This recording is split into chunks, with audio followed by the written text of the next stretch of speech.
Olá, eu sou o Douglas Eduardo e nesse vídeo quero conversar um pouquinho com você sobre um tema extremamente relevante para o futuro do Brasil, a reforma da Previdência.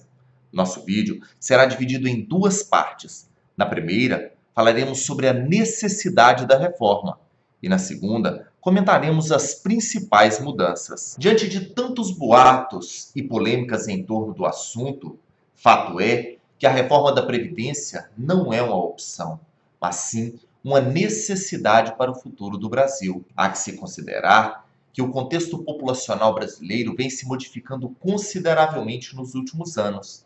Em 1990, ano da criação do INSS, a expectativa de vida dos brasileiros era de apenas 65 anos de idade.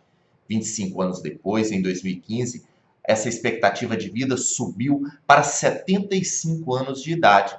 Se mantermos a perspectiva de crescimento, em 2050, a expectativa de vida da população brasileira terá facilmente superado os 80 anos de idade.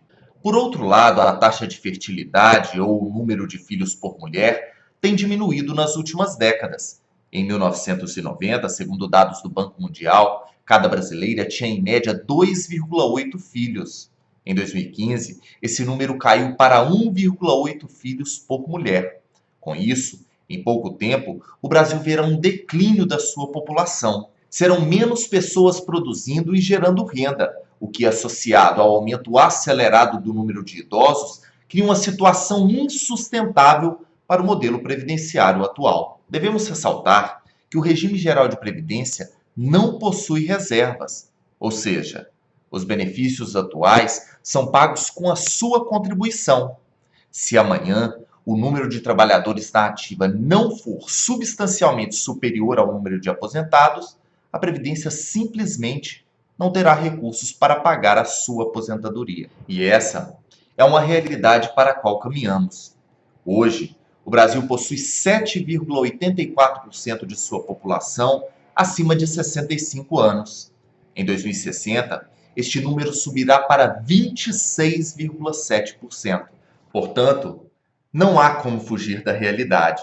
E discursos como o de que a Previdência não é deficitária, ou de que se deve cobrar os débitos das grandes empresas, ou tantos outros discursos, nada disso, absolutamente nada disso muda a realidade demográfica brasileira e a urgente necessidade de se repensar o sistema previdenciário brasileiro. Fechar os olhos para essa realidade é condenar grande parte da população brasileira, hoje com menos de 50 anos, a bancar os atuais benefícios previdenciários de aposentadorias e pensões, e amanhã, daqui 20 ou 30 anos, quando chegar a sua hora de se aposentar, encontrarão uma previdência quebrada, sem recursos para pagar a sua aposentadoria.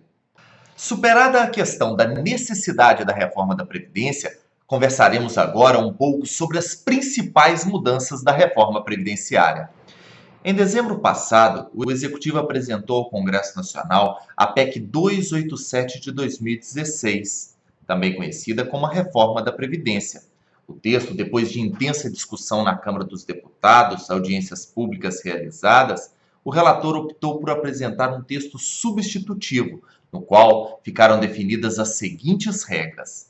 Pelas regras do texto substitutivo, se forem aprovadas, o segurado que quiser se aposentar deverá preencher dois requisitos, quais sejam a idade mínima, que para o homem será de 65 anos de idade, e 62 anos para a mulher, e o tempo mínimo de contribuição de 25 anos.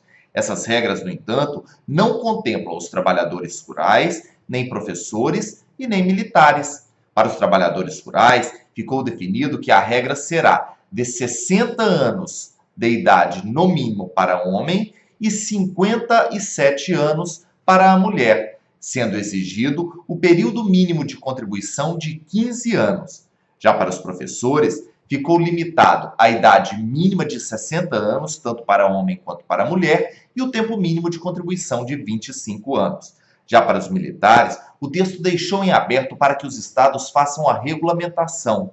No entanto, caso não sejam regulamentados, será valerá como regra 55 anos no mínimo de idade, tanto para homem quanto para mulher, e mínimo de contribuição para os militares, de 25 anos para mulher e 30 anos para homem.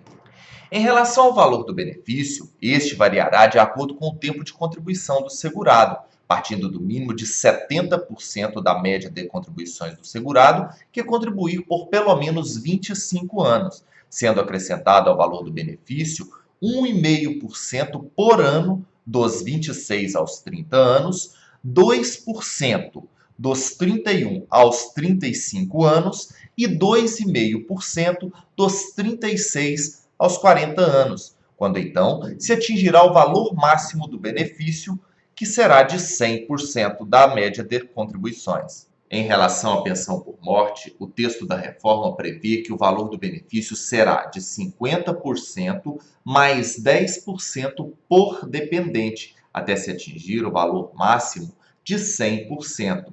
Fica também proibido a acumulação de pensão por morte com aposentadoria, exceto se o valor dos dois benefícios não for superior a 2 salários mínimos.